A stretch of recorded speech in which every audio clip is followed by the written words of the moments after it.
A pessoa que tem um novo coração inclina-se para o reino de Deus e tem o seu estilo de vida totalmente modificado. Assim, novos comportamentos são observados em uma pessoa que tem um coração novo. Eu sou Jonathan Cadiz e quero estudar com você hoje mais uma lição da nossa Escola Bíblica Dominical.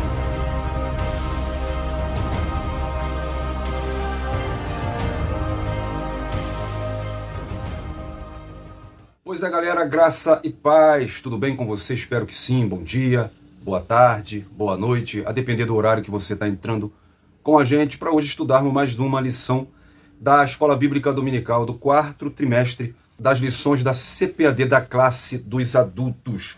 Essa revista abençoada, esse trimestre abençoado que está falando sobre as promessas de Deus. Confia e viva as bênçãos do Senhor, porque fiel é o que prometeu. E já chegamos na lição de número 7, lição essa que será ministrada no dia 17 de novembro. Estamos aí chegando já no fim do ano, pensando num próximo trimestre, e já tem pessoas perguntando, né, pedindo para falarmos da nova revista, já sabemos qual é, tá bom?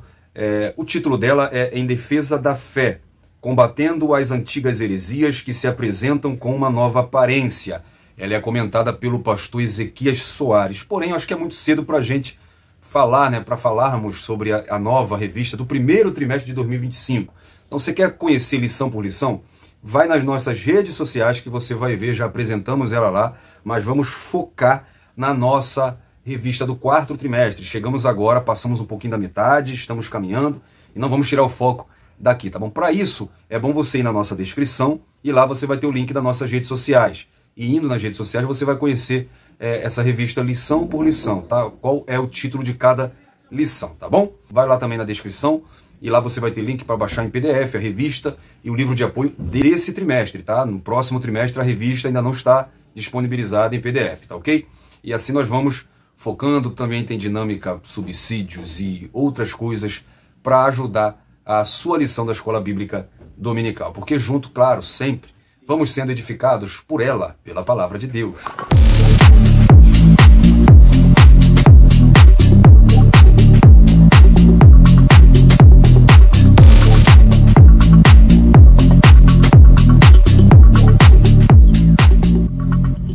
Pois é, galera, para você que está sempre com a gente, meu muito obrigado, meu bem-vindo novamente, Deus abençoe sua vida, continue aí apoiando, ajudando o canal, compartilhando, tá, esse vídeo com alguém, essa aula com alguém, bota no grupo da sua igreja, manda para os seus amigos, tá, não deixe de dar o seu joinha, é muito importante também, tá bom? Comente, vamos conversar sobre essa lição, você tem sido edificado esse trimestre, como tem sido essas lições na sua igreja, aqui no canal, você tem assistido todas as lições? Comente, vamos conversar nos comentários, tá bom? Para você que ainda não é inscrito, clicou hoje no canal ou já assistiu outro vídeo ou outra lição, mas ainda não se inscreveu, vou te pedir que se inscreva, tá? Se inscreva aqui no canal e quando você ativar também o sininho das notificações, você vai ter um aviso sempre que colocarmos algum material novo, tá? Deixa também o seu like, compartilha, comente. Quando você faz tudo isso, você abençoa, ajuda muitíssimo esse canal, porque cada conteúdo que a gente coloca dá trabalho para fazer, mas nós estamos aqui empenhados em fazer, em colocar sempre materiais falando da palavra de Deus e você pode nos dar esse apoio, tá bom? Bom, desde que estudamos a promessa da salvação, que foi a lição 5, né? Nós estamos então vendo, desde então, as consequências desta promessa. Nós vimos na lição passada promessas de cura divina, né? Onde nós explicamos biblicamente a promessa de cura divina. Nós também compreendemos a origem e consequências das doenças no mundo e nos conscientizamos de que Cristo cura sim.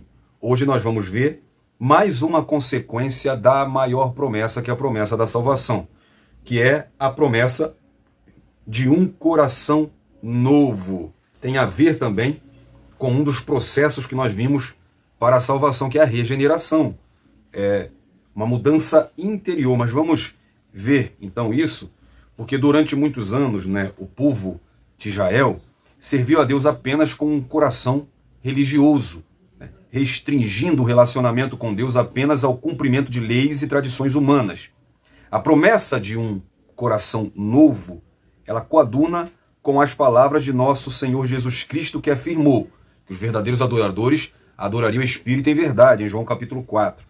Esse é um coração transformado pela mensagem do Evangelho. Para você, professor, tá, não se perder, a revista, ela sempre é a revista de professor, obviamente, e fica aqui também uma, não é nem uma dica, né? Mas se você é um professor, você tem que ter a revista de professor, porque ela vai te dar auxílios didáticos, tá, para você trabalhar. Na revista do professor, você vai ver o plano de aula. Siga ele. Por exemplo, os objetivos da lição. Não precisa de você ficar repetindo para a sua classe quais são os objetivos.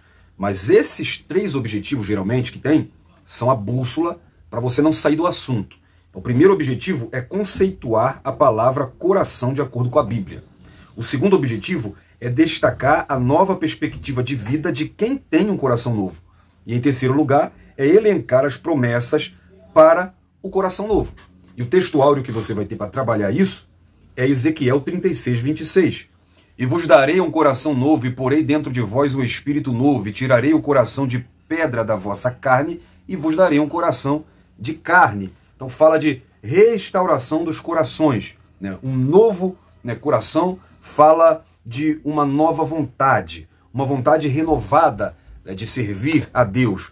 Também um espírito, e perceba que o espírito está em letra minúscula porque não é o Espírito Santo, mas sim o próprio espírito da pessoa. É um espírito novo, é colocado dentro de cada um. Fala de um novo anelo para realizar a vontade de Deus. Deus, por meio de uma cirurgia, né, removerá o coração de pedra da mesma forma que um cirurgião arranca um câncer de alguém. Então Deus colocará em seu lugar um coração que é responsível aos seus desejos. A verdade prática diz que o salvo em Cristo Jesus tem um coração novo, voltado para a palavra de Deus e disposto a fazer a sua vontade. Então perceba, se eu sou salvo, eu preciso ter um novo coração.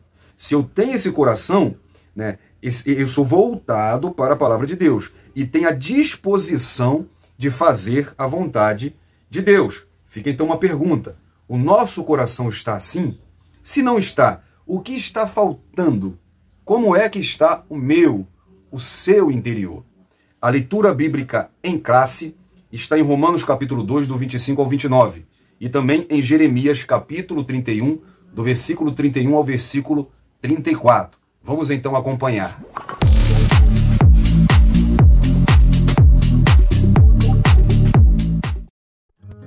Romanos capítulo 2. Porque a circuncisão é na verdade proveitosa se tu guardares a lei.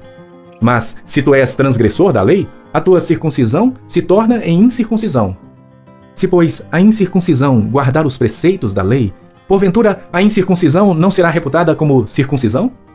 E a incircuncisão que por natureza o é, se cumpre a lei, não te julgará porventura a ti, que pela letra e circuncisão és transgressor da lei? Porque não é judeu o que o é exteriormente, nem a circuncisão a que o é exteriormente na carne, mas é judeu o que o é no interior, e circuncisão a que é do coração, no espírito, não na letra, cujo louvor não provém dos homens, mas de Deus. Jeremias capítulo 31. Eis que vem dias, diz o Senhor, em que firmarei nova aliança com a casa de Israel e com a casa de Judá. Não conforme a aliança que fiz com seus pais, no dia em que os tomei pela mão para os tirar da terra do Egito, porque eles anularam a minha aliança, não obstante eu os haver desposado, diz o Senhor. Porque esta é a aliança que firmarei com a casa de Israel depois daqueles dias, diz o Senhor. Na mente lhes imprimirei as minhas leis, também no coração lhes inscreverei. Eu serei o seu Deus, e eles serão o meu povo. Não ensinará jamais cada um ao seu próximo, nem cada um ao seu irmão, dizendo: conhece ao Senhor, porque todos me conhecerão, desde o menor até o maior deles, diz o Senhor. Pois perdoarei as suas iniquidades, e dos seus pecados jamais me lembrarei. Então, no texto de Romanos 2, Paulo mostra que a circuncisão era um sinal exterior do pacto de Deus com Israel, lá em Êxodo 12. Esse pacto, ele foi feito com Abraão em Gênesis 17, e isso passou a ser um emblema da identidade judaica, ao ponto dos judeus acharem que era um requisito para a salvação. Havia até uma lenda, de rabinos antigos, que diziam que Abraão ele ficava na entrada do Guiena, do inferno, olhando os judeus que chegavam lá. E se acaso eles fossem circuncidados, Abraão não permitia que eles entrassem ali. Pra você ver o absurdo disso, né? Então, isso também entrou na igreja primitiva. De qual jeito? Pelo batismo. Né? Muitos cristãos, né, primitivos, eles passaram a fazer parecido, né, em questão do batismo, né, ensinando que o rito batismal salvava. A Igreja Católica até hoje tem o batismo como um sacramento, né? Algo para salvação. O modo de vida da pessoa pouco importava. Isso chegou ao ponto de alguns cristãos adiarem, por incrível que pareça, o máximo que puderem o batismo, até o fim da vida, né, para garantir que as pessoas fossem lavadas antes de morrer.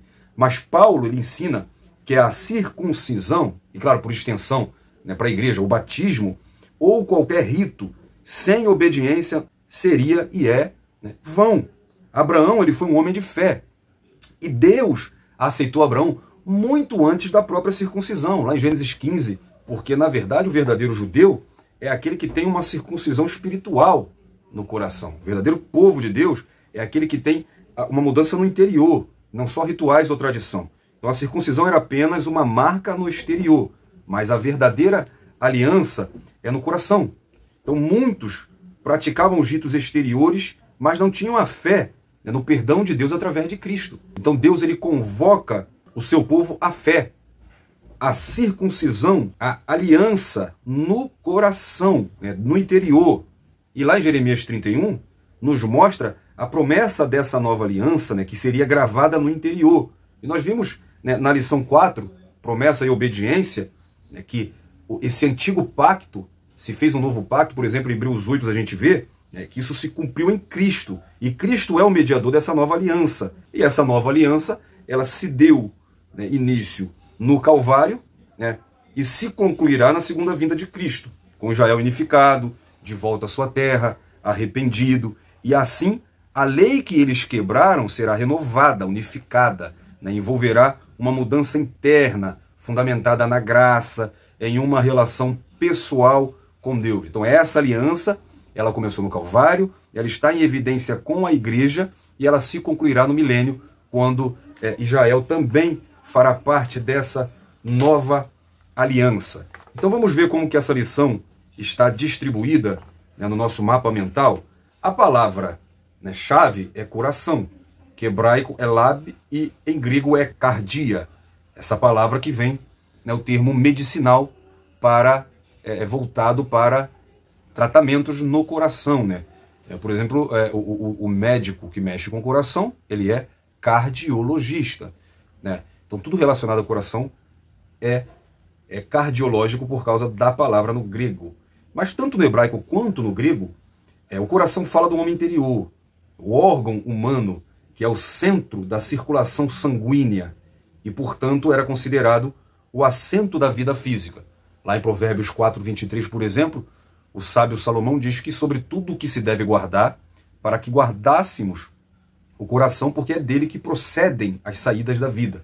Então é o centro da vontade, do entendimento, da alma, da mente, do conhecimento, do pensamento, do caráter, da memória. É o centro dos pensamentos, das paixões, dos desejos, da inteligência. Na cultura judaico-cristã, o coração é comumente utilizado como símbolo da sede do entendimento, vontade e emoção de uma pessoa. E na Bíblia, né, é interessante porque o coração ele é poucas vezes usado como órgão literal, né, o órgão que bombeia o sangue, mas é frequentemente mencionado como o centro da pessoa, tanto fisicamente quanto espiritualmente. Então, o coração na Bíblia, né, nas línguas hebraico e grega, tem implicações volitivas e não simplesmente emocionais, como ocorre em nossa língua, como, por exemplo, paixão, né, amor, coisas sentimentais, nós atribuímos ao coração. Mas o coração, na cultura judaico-cristã, na Bíblia, ele tem implicação volitiva, ele fala de vontade, tá? Ele fala de ação, ele fala de entendimento, de mente, de pensamento. Então, o coração na Bíblia fala de tudo relacionado ao homem interior, ao espírito e à alma do ser humano. Então, em primeiro lugar, para a gente conceituar a palavra coração de acordo com a Bíblia, nós vamos ter o coração na perspectiva bíblica, dividido em 3 subtópicos: o coração na Bíblia, a circuncisão do coração e um coração novo. Em segundo lugar, nós vamos destacar a perspectiva de vida de quem tem um coração novo. E aí nós vamos ver o coração de quem está em Deus. Vamos ver que esse coração, em primeiro lugar, é um coração inclinado a Deus. Em segundo lugar, é um coração consciente. E em terceiro lugar, Deus vê o coração. E aí, em terceiro lugar, nós vamos elencar as promessas para o novo coração. Então nós vamos ver promessas para o coração. E vamos ver a primeira promessa de um coração feliz. Em segundo lugar, um coração cheio de amor. E em terceiro lugar, vamos ver o penhor do Espírito no coração. A nossa introdução diz que o coração tem uma perspectiva bíblica muito singular. A palavra se refere à realidade da vida interior de cada pessoa. Por isso, ao longo da Bíblia, nos deparamos com conselhos que nos incentivam a cuidar do coração e guardá-lo de todas as influências maléficas. O coração, segundo a Bíblia, é o centro da vida. As promessas para o coração são o tema dessa lição. Em primeiro lugar, então, nós vamos ver o coração na perspectiva bíblica. Em primeiro subtópico, o coração na Bíblia. O segundo subtópico vai mostrar a circuncisão no coração. E em terceiro lugar, um novo coração. Então, em primeiro lugar, o coração na Bíblia. O coração refere-se à mente, mas não ao cérebro. E nesse caso, não envolve a fisiologia humana. Trata-se de uma metáfora, e embora a neurofisiologia do coração possa ser interessante por si só, não tem uma relação com o uso da linguagem. Por exemplo, em Deuteronômio, capítulo 6, no versículo 5, dá a ordem de amar a Deus de todo o coração, alma e poder. Quando a ordem é repetida nos evangelhos sinóticos, nós vemos 3 variações. Em Mateus 22, 37, a ordem é amar a Deus de todo o teu coração e de toda a tua alma e de todo o teu pensamento. Quando isso está registrado em Marcos 12, 30, é para amar a Deus de todo o teu coração e de toda a tua alma e de todo o teu entendimento. Quando nós vamos para Lucas, no capítulo 10, versículo 27, a ordem é repetida: amar a Deus de todo o teu coração e de toda a tua alma e de todas as tuas forças. O que é comum em todas as 3 é a palavra mente. Ao acrescentarem mente, os escritores dos evangelhos querem ter a certeza que o público ouve a Jesus. Só que a adição é baseada no fato de que o significado da palavra hebraica para referir-se a coração inclui a mente. Então vamos ver as atividades mentais do coração. Então, em primeiro lugar, o coração é onde a pessoa pensa. Gênesis 6:5, Deuteronômio 7:17, 1 Crônicas 29:18 e Apocalipse 18:17. Todas essas referências falam de pensar com o coração. O coração também é onde a pessoa compreende e tem entendimento. Em 1 Reis 3:9, em Jó 17:4, em Salmos 49:3, Provérbios 14:3 e Mateus 13:15 fala sobre ter entendimento. O coração faz planos e tem intenções, como em Gênesis 6:5, Gênesis 8:21, Provérbios 20, versículo 8, 1 Crônicas 29:18, Jeremias 23. É bom você pegar essas referências e você levar. São muito boas para você levar para a sua classe, tá? Você que é professor, pega essas referências e mostra como que o coração ele é citado na Bíblia com atividades diferentes que estão relacionadas à mente. A pessoa crê com o coração, Lucas 24, 25, Atos 8, Romanos 10. O coração é o lugar da sabedoria, discernimento e habilidade. Êxodo 35, 34, quando Deus enche o coração daquelas pessoas de habilidade. 36:2 também. 1 Reis, capítulo 3, versículo 9. Capítulo 10, versículo 24. O coração é o lugar da memória. Deuteronômio 4:9. Salmo 119, 11. O coração desempenha o papel da consciência. 2 Samuel 24:10. 1 João capítulo 3, versículo 20 e versículo 21. Não vou colocar todas essas referências aqui por escrito porque a gente não tem tempo. Mas dá para você pegar essas referências, vai na Bíblia, separa, destaca, leva para sua classe e mostra todas as perspectivas bíblicas para coração. Então, para ampliarmos o entendimento sobre a palavra coração na Bíblia, é importante notar que quando ela se refere, por exemplo, a guardar o coração, está, na verdade, se referindo a guardar os nossos pensamentos, as nossas emoções, as nossas ações, porque esse é um processo que segue uma progressão natural. Os pensamentos influenciam as emoções, que, por sua vez, moldam as nossas vontades e acabam por se manifestar em ações. Então veja a importância do coração na Bíblia. É o homem interior, é o centro da vontade. A vontade, ela vai influenciar nas ações. Por isso que a Bíblia sempre está preocupada com o nosso coração, com o nosso interior. Toda mudança ela vai ocorrer dentro de nós. Isso vale para hoje a gente refletir, para nessa lição, na verdade, nós refletirmos sobre a mudança do caráter, a mudança do interior e não do exterior, como a gente se preocupa tanto. Mas vamos falar um pouco disso mais para frente, tá bom? Então vamos ver o coração conforme a Bíblia. É o centro do intelecto, Provérbios 23:7, Mateus 5:28, Gênesis 8, do 21 e 22, e já citei também Gênesis 6:5. É o centro das emoções, Provérbios 15:13, e Provérbios é onde mais fala de coração, tá? E coração nesse sentido de interior, Provérbios 14:13, Eclesiastes 11:10 e também Provérbios 13:12. É também o centro da vontade. Se você quiser também mostrar essas três diferenças de coração, está aí várias referências bíblicas para você. Centro do intelecto, centro das emoções e o centro da vontade. Paulo fala em 2 Coríntios 9:7. Daniel 1:8 também, que ele propôs no seu coração não se contaminar. Provérbio 19:21 e Provérbio 16:9. Então tá aí uma chuva de referências bíblicas que você pode usar, tá bom? Em segundo lugar, nós vamos ver a circuncisão do coração. Na Bíblia, a circuncisão é o ato de remover o prepúcio. É a pele que cobre a ponta do órgão masculino. Não preciso dar mais detalhe. Então, isso era a circuncisão. Essa circuncisão, ela era uma prática estabelecida como um ritual da aliança de Deus com Abraão e com seus descendentes.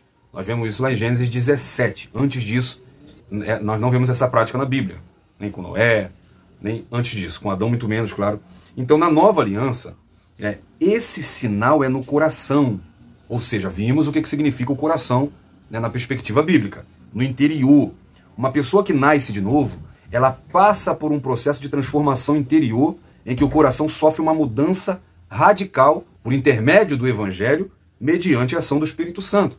Que em João 16 diz que é ele, quem convence, que faz o homem se inclinar para Deus. Lá em 1 Samuel 7:3 diz assim: Então Samuel falou a toda a casa de Israel, dizendo: Se com todo o vosso coração vos converter ao Senhor, tirai dentre vós os deuses estranhos e os astarotes, e preparai o vosso coração ao Senhor e servi a Ele. Então esse texto é interessante, que mostra a conversão interna no coração. E essa conversão interna é demonstrada em ações.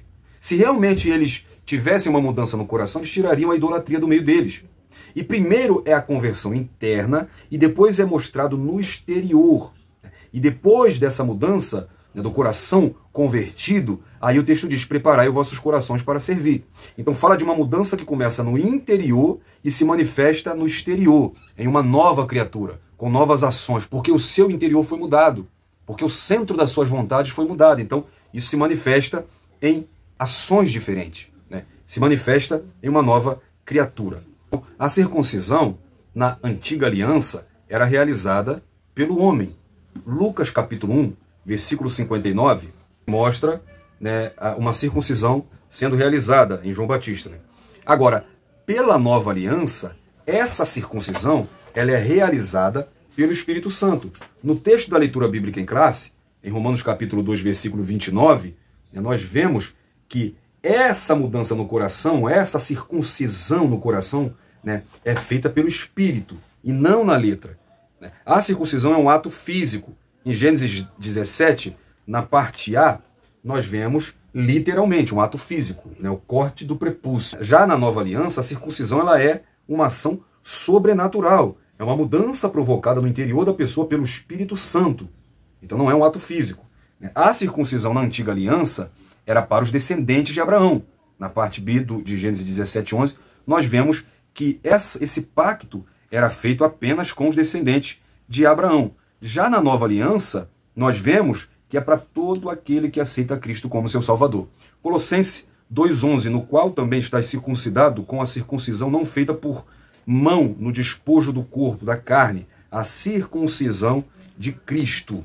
Então, a circuncisão no coração fala de uma marca, fala de uma mudança no interior, fala de uma aliança no interior, fala de um coração que tem dentro dele uma mudança pelo Espírito Santo de Deus. E em terceiro lugar, nós vamos ver então essa mudança, um coração novo. Esse ensino de Romanos 2 que Paulo fala, né, ele remonta o profeta Jeremias 31 a respeito de uma nova aliança que rompe com a forma da antiga aliança, né, com a lei e com a circuncisão, com as marcas físicas. Agora essa nova lei seria escrita no coração. Essa nova aliança não seria mais conhecida pelas marcas físicas, ritualistas, externas, mas essa aliança é feita dentro do coração do ser humano. A lição principal é que Deus, ele deseja um relacionamento íntimo e autêntico com o seu povo, baseado não em regras externas, mas em uma transformação no interior, que resulta em amor e obediência sincera. Isso só é possível pela ação do Espírito Santo. E é claro, isso não vai vir com nossos esforços, né? A circuncisão na antiga aliança era feita pelo homem, como eu disse, mas aqui não vai ter, não vou alcançar apenas pelo meu esforço, mas é feita pelo Espírito Santo, que nos sela no corpo de Cristo, que nos faz, nos torna filho de Deus. E quando nós vemos o texto áureo dessa lição, lá em Ezequiel 36, 26, fala que vos darei um coração novo e porém dentro de vós um espírito novo. E tirarei o coração de pedra da vossa carne e darei a vós um coração de carne. É claro que isso não é literal, mas a analogia usada aqui de um coração de pedra e Deus daria um coração de carne, claro, não no sentido de pecado, não no sentido de carne quando a Bíblia se refere a pecado, mas a pedra, ela é inerte. A pedra, ela é morta. Um coração de pedra é um coração insensível, morto, frio. Então o Senhor promete que colocaria um novo coração, um coração de carne. Ou seja, a carne já fala de vida, já fala de sensibilidade. Então, no lugar de um coração inerte, de um coração desobediente, insensível, frio, Deus colocaria um coração sensível, um coração vivo. E quando deixamos a vida de pecado e nascemos de novo, nós então deixamos a morte, a insensibilidade e passamos agora a ter vida. Quando Jeremias fala dessa nova aliança, isso é citado na nossa leitura bíblica em classe, ele usa o termo, eu porei a lei dentro do coração.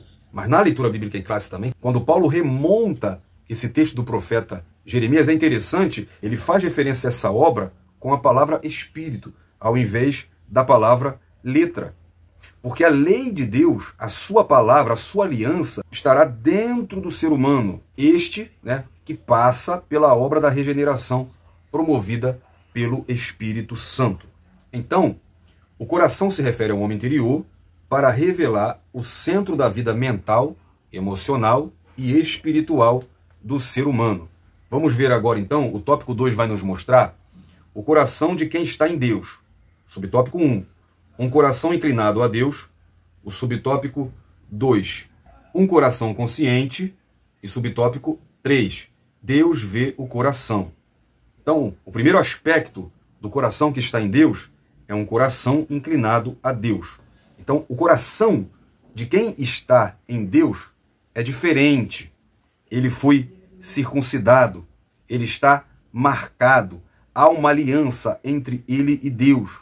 Ele foi mudado. Quando nós lemos Deuteronômio, capítulo 30, versículo 2 e 3, eu vou ler com você. E te converteres ao Senhor, teu Deus, e deres ouvidos à sua voz conforme tudo o que eu te ordeno hoje, tu e teus filhos com todo o teu coração e com toda a tua alma, então o Senhor teu Deus te fará voltar do teu cativeiro e se apiedará de ti e tornará a ajuntar-te dentre todas as nações entre as quais te espalhou o Senhor teu Deus. Então, é um coração inclinado a Deus.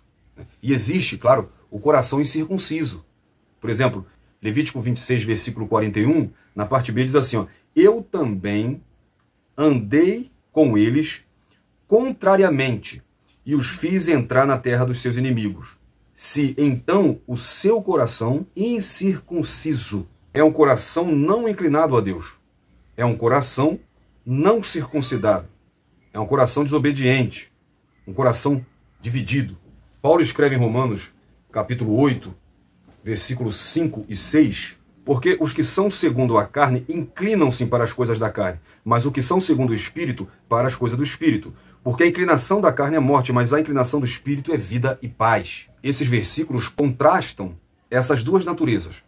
A inclinação para a carne, que leva à morte, e a inclinação para o espírito, que conduz à vida e paz. Aqueles cujo coração foi regenerado e transformado pelo Espírito Santo vivem conforme os valores espirituais e buscando assim agradar a Deus e seguir os seus mandamentos. Esse modo de vida voltado para as coisas do Espírito é uma evidência de que participamos do reino de Deus e refletem a nova vida em Cristo. Quando Jesus apresenta essa ideia da regeneração, do novo nascimento, que fala de um novo coração, ele fala com Nicodemos, quando Nicodemos vai encontrar com Jesus à noite, e o fato de uma pessoa precisar nascer novamente, que se referia a um nascimento espiritual, mas Nicodemos entendeu que Jesus se referia a um nascimento físico. Mas o que Jesus podia esperar? Que Nicodemos pudesse entender do reino de Deus. Um fariseu, alguém mestre da lei. A partir das Escrituras ele poderia saber que o reino seria governado por Deus. Seria finalmente restaurado na terra e iria incorporar o povo de Deus. Mas Jesus ele revelou a esse piedoso fariseu que o reino seria disponibilizado a todo mundo. João 3,16. Isso não era apenas aos judeus. E que Nicodemos não faria parte dele, a não ser que nascesse novamente. Então isso vai embaralhar a mente de Nicodemos, porque esse conceito é um conceito revolucionário. O reino é pessoal e não nacional ou étnico. As exigências para entrar nele são arrependimento e novo nascimento espiritual. Mais tarde, Jesus ensinou que o reino de Deus já havia começado no coração dos crentes, lá em Lucas 17, 21, e estará plenamente realizado quando ele voltar para julgar o mundo e abolir a iniquidade para sempre. Lá em Apocalipse, a partir do capítulo 21. Então, somente o Deus, Espírito Santo, concede a nova vida do céu, que é ser nascido de novo, nascido do Espírito. Ele fala isso, que é o Espírito que realiza isso. Ao mesmo tempo em que Deus coloca o seu precioso Espírito em nós, recebemos um espírito humano novo e regenerado. Então, é o Espírito de Deus e não o nosso esforço que nos torna filhos de Deus. Em João 1,12, deu-lhes o poder de ser chamado filho de Deus. A quem? A todos aqueles que creram nele. Então, a descrição de Jesus retifica a esperança dos homens de poderem, por sua própria virtude, de alguma forma, herdar de seus pais, de conquistá-la pelo seu próprio mérito, pelo seu bom comportamento, pela formação recebida na igreja, ou por se associarem às pessoas certas. Em determinado momento devemos ser capazes de responder: será que eu já nasci do Espírito? Será que eu fui regenerado? Será que eu já tenho um novo coração? Esse novo coração é um coração inclinado a Deus. Nós vimos no processo da salvação, na lição passada, sobre a regeneração, o novo nascimento, o nascimento do Espírito, uma mudança de caráter, uma mudança no interior, realizado pelo Espírito Santo. Em segundo lugar, esse coração que está em Deus, ele também é um coração consciente. Além de ser inclinado a Deus, o coração transformado ele tem a mentalidade mudada. Já que o coração também fala de mente, de pensamento, de desejo. Em Romanos 12:2, Paulo diz: não vos conformeis com esse mundo, mas transformai-vos pela renovação do vosso entendimento, para que possais provar qual seja a perfeita, boa e agradável vontade de Deus. Então, para viver segundo a vontade de Deus, é essencial uma transformação interior contínua, que resulta em uma mentalidade alinhada aos princípios divinos. A mudança aqui em Romanos 12:2, do entendimento, fala de metamorfose. Essa palavra grega, metamorfose, é a mesma palavra de uma lagarta no casulo, que entra no casulo lagarta e sai borboleta. É mudança de natureza. Sabe, é uma mudança que não pode ser voltada atrás, porque a lagarta, depois que vira borboleta, nunca mais se torna lagarta. Então, fala de mudança de comportamento, de caráter, é mudança de natureza. E no final, o comentarista deixa um outro texto que é Filipenses 4, versículo 8 e versículo 9, que fala assim: quanto mais, irmãos, tudo que é verdadeiro, tudo que é honesto, tudo que é justo, tudo que é puro, tudo que é amável, tudo o que é de boa fama, se há alguma virtude e se há algum louvor, nisso pensai. Aí ele diz no versículo 9, o que também aprendestes e recebestes e ouvistes e viste em mim, isso fazei, e o Deus de paz será convosco. Aqui, nos ensina que cultivar pensamentos e ações baseadas nos valores divinos nos aproxima de Deus e de sua paz. Manter uma mente focada em tudo que é louvável e imitar o exemplo de fé, porque Paulo fala, tudo que vocês veem em mim, me imitem. Então, imitar o exemplo de fé e prática dos líderes, né, claro, dos verdadeiros líderes espirituais, resulta em uma vida que reflete a presença transformadora de Deus. Porque as ações refletem o interior. Antes de agir, eu penso, eu desejo. E a mudança no interior, a transformação no coração, mexe com os pensamentos, com a vontade. E isso é refletido em ações. Então a gente tem que parar de quando o camarada ele aceita Jesus, a gente está mais preocupado com a roupa que ele vai vestir amanhã. Se esse cara continuar usando as mesmas vestes que ele usava, a gente já acha que não houve uma transformação. E tem gente que simplesmente não teve dinheiro ainda para poder se ajeitar melhor, para poder se vestir de outra maneira. E eu não estou falando aqui de terno e gravata não, porque terno e gravata não leva ninguém para o céu. Mas é claro que nós temos que se portar com decência. Só que o que eu estou dizendo aqui é que às vezes nós ligamos muito para o exterior. Fazemos igual os fariseus. Jesus falou para os fariseus, vocês limpam o copo fora, mas dentro continua sujo. Nós temos que nos preocupar com uma mudança interior. E vai por mim não, pela Bíblia. Quando nós se preocupamos com a mudança no interior, o exterior será mudado. Porque quando a pessoa muda exterioticamente, o interior vai continuar a mesma podridão, esse sepulcro caiado como os fariseus. Agora, quando muda o interior, querido, quando muda dentro do coração, aí você vai ver o exterior ser mudado. Então nos preocupemos com o interior, com a mudança interna, com um verdadeiro coração, com um coração puro, renovado. Sabe por quê? Nós vamos ver agora.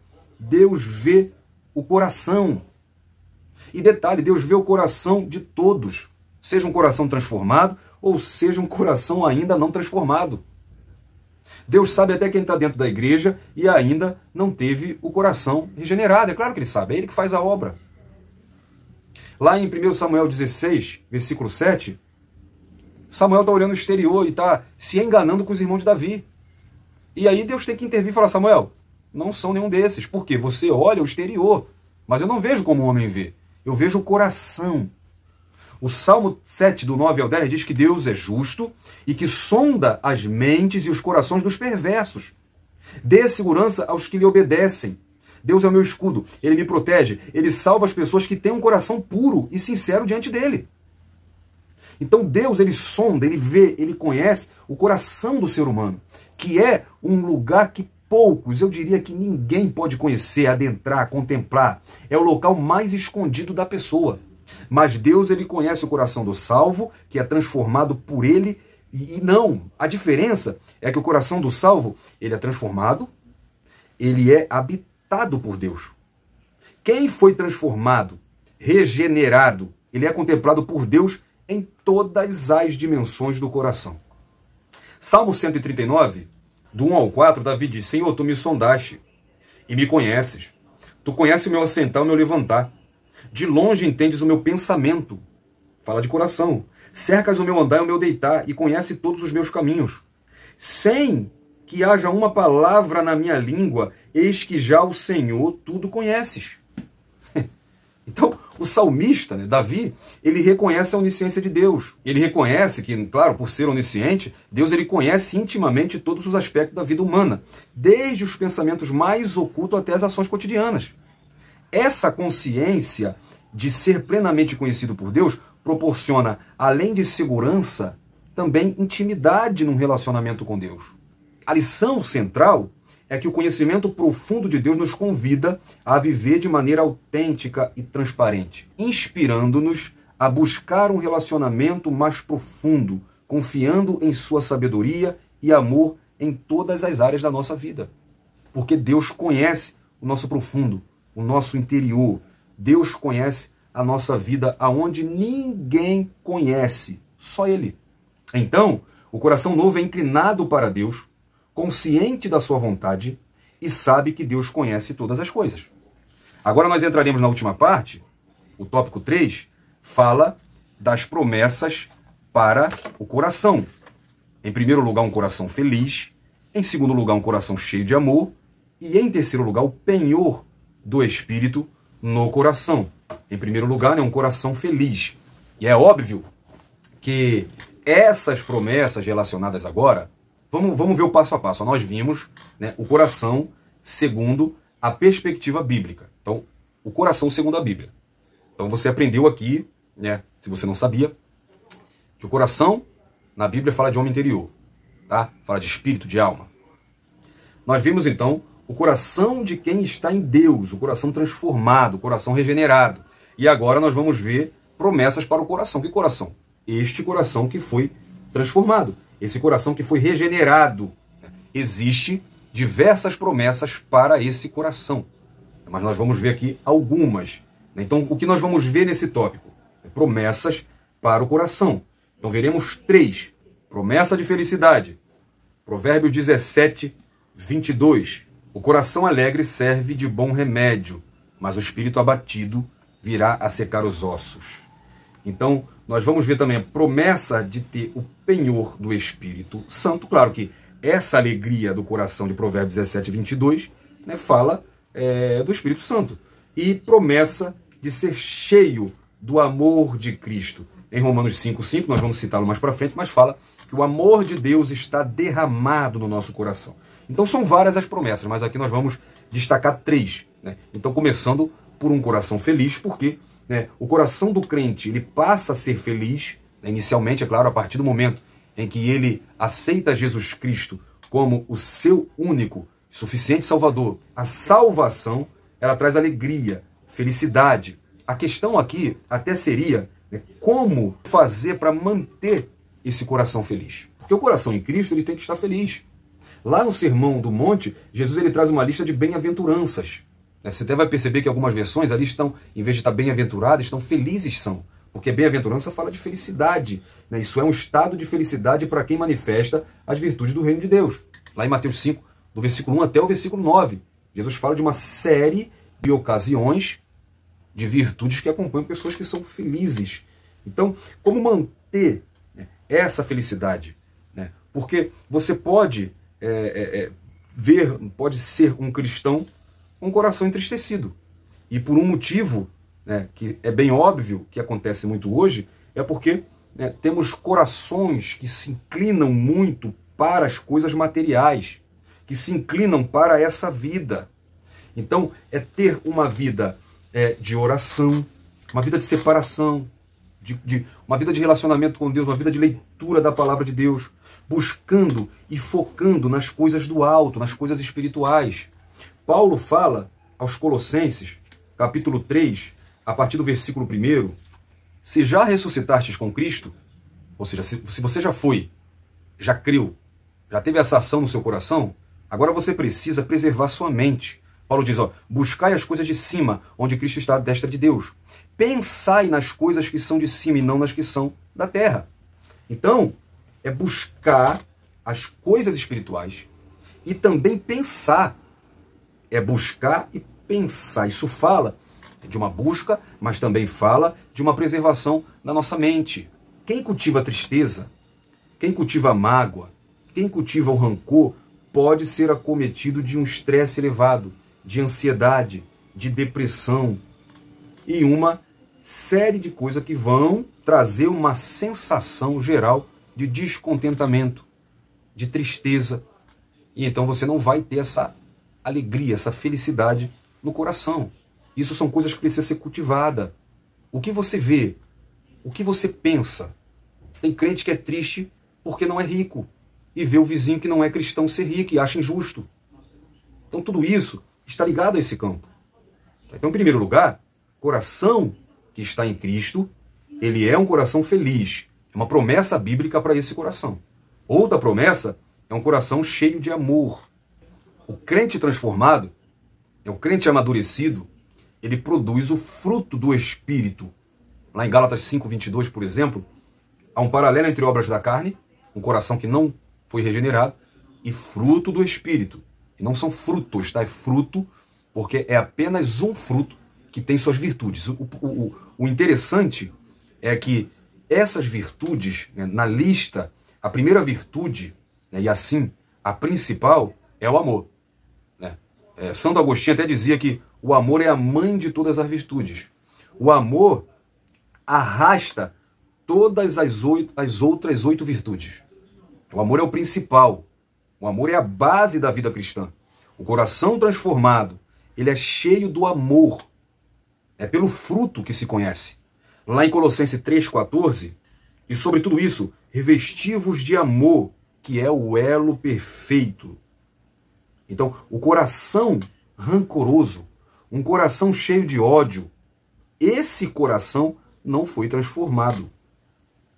Paulo diz em 1 Coríntios, capítulo 13, que é o capítulo do amor, depois você leia ele todo, mas especificamente no versículo 1 e 2, Paulo diz assim: ainda que eu falasse a língua dos homens e dos anjos, e não tivesse amor, seria como o metal que soa ou como o sino que tine.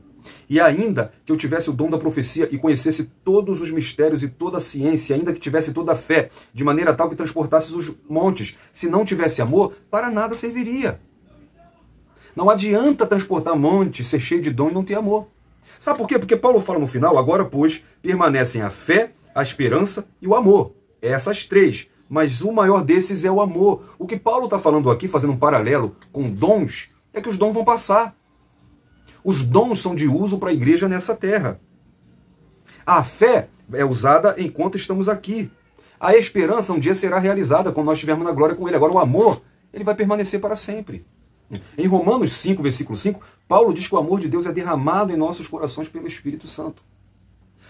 O texto de 1 João, capítulo 4, versículos 7 e 8. Amados, amemo-nos uns aos outros, porque o amor é de Deus.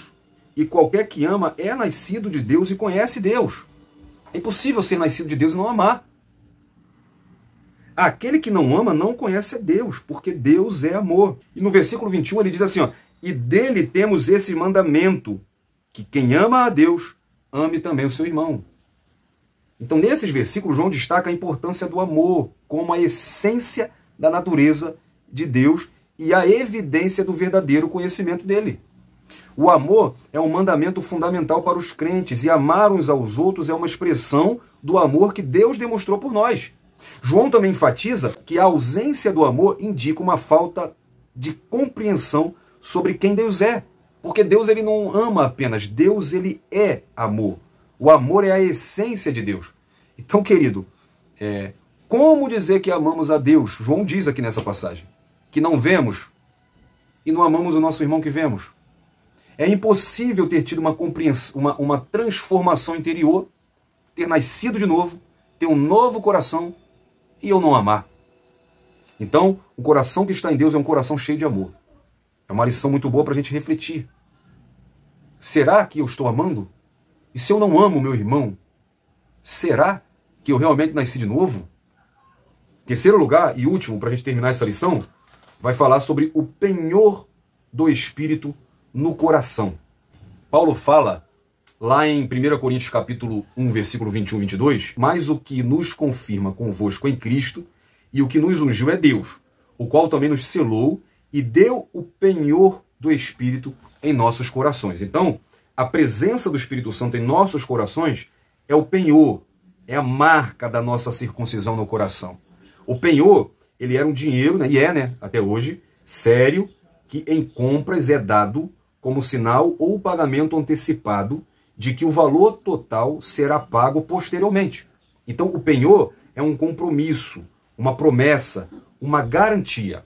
Então, o crente ele tem a garantia da salvação, que é o Espírito Santo dentro do coração. O Espírito Santo é a maior garantia de que Deus cumprirá integralmente todas as promessas feitas à igreja.